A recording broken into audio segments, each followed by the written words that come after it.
अस्सलाम वालेकुम। आज की वीडियो में हम डिस्कस करेंगे कि हेयर ट्रांसप्लांट के बाद आपने क्या करना है, जिसको पोस्ट ऑपरेटिव फेज़ कहा जाता है।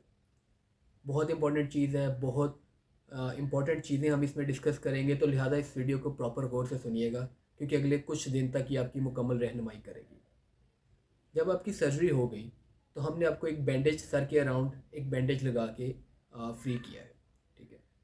आपको एक मेडिसिन्स का पेपर दिया जाता है, जिसमें डिफरेंट मेडिसिन्स लिखी होती हैं। अब ये कौन कौन सी मेडिसिन्स हैं? इसमें आपकी एंटीबायोटिक है, पेन किलर है, एंटी स्वेलिंग मेडिसिन्स हैं, खारिश से बचाने वाली हैं और स्टमक को प्रोटेक्ट करने वाली मेडिसिन हैं। प्रॉपर हदायत जो प्रिस्क्रिप्शन है उस पर लिखी होंगी, आपने उसके मुताबिक 5 से 7 दिन वो मेडिसिन यूज़ करनी है। अच्छा, अब सर्जरी की रात सोने का क्या तरीका है, ये भी बड़ा इंपॉर्टेंट है कि कुछ लोगों का होता है कि बैठ के सोना है या नहीं सोना या क्या करना है। तो अब 2 से 3 तकिए बेड पे रखें और सीधा लेट के आराम से सोएं।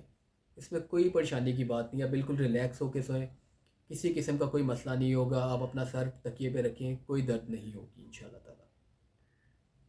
अब आ जाता है वॉश का तरीका। आपने सर्जरी के बिल्कुल अगले दिन से शावर स्प्रे बॉटल लेनी है। उसमें एक बोतल लिक्विड पैराफिन की और एक बोतल ऑक्सोफेरिन की, ये आपकी प्रिस्क्रिप्शन पे लिखी हुई है। ये दोनों डालनी है और नॉर्मल सलाइन डाल के उसको फिल कर देना है।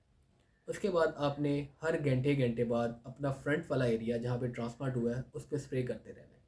स्प्रे जस्ट इस तरह करें कि एक अच्छा तरह वो गीला हो जाए, धुल जाए। उसको खुश्क नहीं करना, उसको खुद ही एयर से ड्राई होने देना। सिर्फ जो आपके माथे पे पानी है उसको साफ़ कर लें। ये आपने पहले 5 दिन करना है। सर्जरी के 48 घंटे के बाद, जैसे अगर आज शाम को सर्जरी हुई है, तो परसों शाम को आप हमारे पास आ सकते हैं ड्रेसिंग खुलवाने के लिए, या अगर आप लाहौर से बाहर हैं और आप नहीं आना चाहते तो आप अपनी ड्रेसिंग कहीं से भी खुलवा के हमें तस्वीरें शेयर कर सकते हैं। अच्छा, अब बैंडेज ओपन होगी। पीछे जो आपका एरिया जहाँ से हमने आपके बाल लिए हुए हैं, आपने वहाँ पे भी स्प्रे शावर स्प्रे करना है। उसको अच्छी तरह साफ़ करना है। उस पर पॉलीफेक्स प्लस लगा लेनी है, वो भी हमने आपको प्रिस्क्रिप्शन में लिख के दी होगी। अब आपका फ्रंट और बैक दोनों एरियाज़ जो है वो शावर स्प्रे होने लग जाएंगे। फ्रंट पे आपने हर घंटे बाद करना है और बैक पे आपने सुबह शाम करना है, और सुबह शाम करने के बाद पॉलीफेक्स प्लस लगा लेनी है। तीसरे दिन से सर्जरी के बाद आपने सर धोना शुरू कर देना है। सर धोने का तरीका क्या है, ये बहुत इंपॉर्टेंट है, गौर से सुनिएगा। आपने एक वॉशिंग मग या डब्बा लेना है। उसमें एक जॉनसन बेबी शैम्पू और पानी डाल के उसकी जाग बना लें। अब इस जाग को आपने सर के ऊपर डालना है। हल्का सा हाथ से उसको थपथपाना है, टैप करना है ताकि जाग बन जाए, मलना नहीं है। ठीक है। और उसके बाद उस पर पानी डाल लेना है। तीसरे दिन से लेके 5वें दिन तक आपने ऐसे वॉश करना है, दिन में एक बार। और इसके अलावा आपका शावर स्प्रे दिन में हर घंटे बाद चल रहा होगा। 5 दिन पूरे हो गए आपके। आपकी मेडिसिन की मेजॉरिटी मेडिसिन ख़त्म हो गई हुई हैं। अब इसके बाद 6वें दिन से आप जो है रेगुलर सुबह शाम ये मग वाले तरीके से वॉश कर सकते हैं। शावर स्प्रे अब आपने बंद कर देना है। 6वें से 10वें दिन तक आप ऐसे ही हेड वॉश करेंगे। ठीक है। 6वें दिन से सिर्फ ये चेंज होगा कि आपने सर के पीछे वाले हिस्से को शैम्पू से मल के धोना शुरू कर देना है, ताकि पीछे जो आपकी पॉलीफेक्स जेल लगी हुई है, जो क्रस्ट लगे हुए हैं, वो उतरने शुरू हो जाए। जबकि फ्रंट को आप नॉर्मली उस तरह ही टैप करके वॉश करते रहेंगे। 11वें दिन से आपने फ्रंट को भी हल्का हल्का मलना शुरू कर देना है, ताकि फ्रंट के क्रस्ट भी उतरने शुरू हो जाए और फ्रंट से भी एक जो है ना प्रॉपर वॉश होना शुरू हो जाए। तकरीबन 11वें से 14वें दिन या 15वें दिन तक आपके ये क्रस्ट भी उतर जाएंगे सारे। उसके बाद आप अपना रूटीन वॉश कर सकते हैं। ये तो हो गया पहले 14 से 15 दिन की वो हदायत जो आपने फॉलो करनी है। फिर आ जाती है कि कैप आपने कब पहननी है। आप वेरी नेक्स्ट डे, सर्जरी के नेक्स्ट डे से सर्जिकल कैप पहन सकते हैं, जो कि अगले 5 दिन तक जारी रहेगी। लेकिन ये कैप आपने सिर्फ बाहर जाने के लिए पहननी है। इसका मकसद है सनलाइट और डस्ट को बचाना। ठीक है। घर के अंदर, गाड़ी में, दफ्तर में कैप पहनने की ज़रूरत नहीं है। अच्छा, अब इसके बाद के सर्जरी के बाद क्या चीज़ें हो सकती हैं वो भी हम आपको एक्सप्लेन करें। अ, सबसे इम्पॉर्टेंट चीज़ है पेन, जिसके लिए लोग बहुत कंसर्न होते हैं। सर्जरी के बाद अगर आप अपनी मेडिसिन हदायत के मुताबिक इस्तेमाल करते रहेंगे तो पेन ना होने के बराबर होगी। मेजॉरिटी ऑफ पीपल में कोई पेन नहीं होती। ठीक है। दूसरी चीज़ आ जाती है स्वेलिंग। स्वेलिंग हो सकती है। अगर 10 लोग ट्रांसप्लांट करवा रहे हैं तो एक या दो को स्वेलिंग हो सकती है। अगर होगी तो तीसरे चौथे दिन वो आती है और अगले 2-3 दिन तक रह सकती है।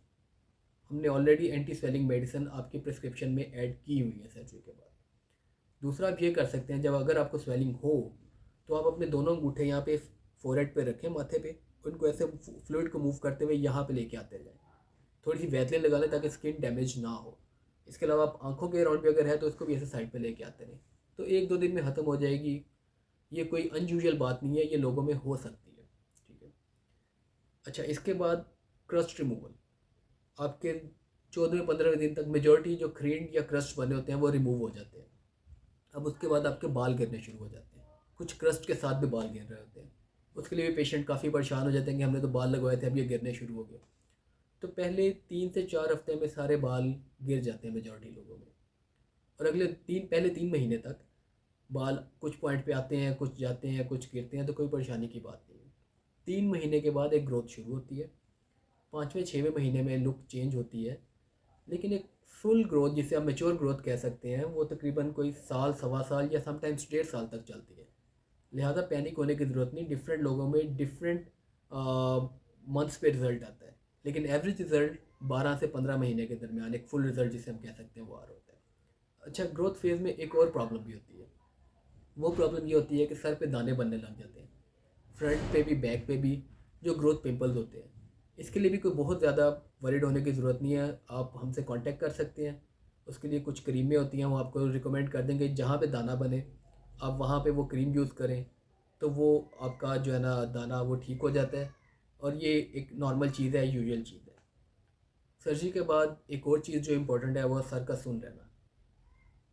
कुछ लोगों में चंद हफ्ते, कुछ लोगों में 2-3 महीने तक सर की जिल्द सुन रह सकती है, और आस्ता आस्ता ये सुनपन बेहतर होता है। लिहाजा इसके लिए भी कोई परेशान होने की चीज़ नहीं, ये भी एक नॉर्मल चीज़ है। इसके अलावा जो चीज़ फोकस कर रहे होते हैं वो जब आपके क्रस्ट उतर जाते हैं 15 दिन के बाद या 16 दिन के बाद या 14 दिन, डिफरेंट लोगों में डिफरेंट है, तो उसके बाद एंटी हेयर लॉस मेडिसिन या वो अद्वियात का इस्तेमाल करना है जो आपके बाल गिरने से बचाएंगी। अब ये कौन कौन सी अद्वियात हैं? इसमें कुछ स्प्रेज हैं, मेडिसिन हैं। स्प्रे में माइनॉक्सिडिल है, प्रोकेपिल है, फिर फिनेस्ट्राइड टैबलेट है, मल्टीवाइटामिन हैं, शैम्पूज़ हैं। वो हमने आपको जो पहले दिन प्रिस्क्रिप्शन दी थी उस पर लिखी हुई है वो सारी चीज़ें। हर पेशेंट को जो कोई एक्स्ट्रा चीज़ चाहिए, जो चीज़ कम करनी है, वो हम उसी वक्त रिकमेंड कर देते हैं। आप वो मेडिसिन कम से कम अगले 6 महीने से 1 साल यूज़ करें, ताकि ट्रांसप्लांटेड वालों को भी फ़ायदा हो और जो आपका अपना हेयर लॉस चल रहा है वो भी बेहतर होता जाए। अब आ जाता है सर्जरी के बाद पीआरपी का क्या रोल है। देखिए, सर्जरी के बाद इट्सेल्फ, जैसे मैंने आपको बताया, ग्रो करने शुरू कर देते हैं। ये अल्लाह का शुक्र है, बड़े अच्छे और रेजिस्टेंट बाल होते हैं। लेकिन अगर हम सर्जरी के बाद 1-1 महीने के गैप से 3 पीआरपीज़ करवाएं तो रिज़ल्ट बहुत बेहतर रहता है। मस्ट नहीं है, बहुत ज़रूरी नहीं है, लेकिन करवाने का बेनिफिट होता है। तो मेजॉरिटी लोग पीआरपीज़ करवा रहे होते हैं सर्जरी के बाद। इसके अलावा अगर आपको किसी भी किस्म का कोई मसला हो तो आप हमसे हमारे दिए गए नंबर पे व्हाट्सएप के थ्रू रब्ता कर सकते हैं। आपको आपकी जो प्रॉब्लम है उसके लिए प्रॉपर रिप्लाई किया जाएगा। बहुत शुक्रिया।